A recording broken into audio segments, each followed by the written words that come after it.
Hey everyone, welcome back to the channel.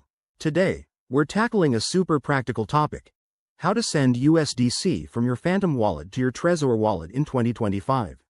With crypto security being more important than ever, this step-by-step guide will help you move your assets safely and efficiently. Whether you're a seasoned trader or just getting started, this process is straightforward once you know the ropes. Let's dive right in. First things first, make sure both your Phantom and Trezor wallets are set up and connected. In 2025, Phantom might have some updated interfaces, so update your app to the latest version for seamless compatibility. Open your Phantom wallet on your device. It's the go-to for Solana-based assets like USDC. Once you're in, navigate to your USDC balance and select the Send option. This is where things get exciting. Next, you'll need your Trezor wallet's address. Plug in your Trezor device, enter your PIN for security, and open the Trezor Suite app or web interface.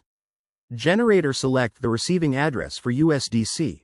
Remember, double-check that it's the correct one to avoid any mishaps.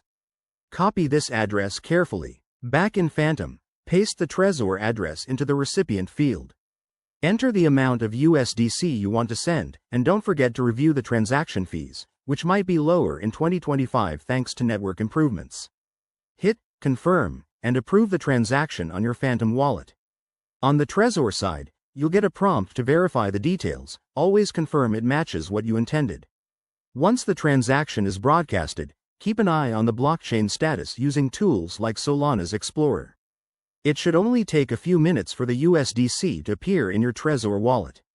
And just like that, you're done. In 2025, always prioritize security by using hardware wallets like Trezor for long-term storage.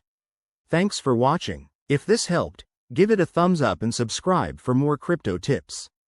Drop your questions in the comments below. I'll see you in the next video.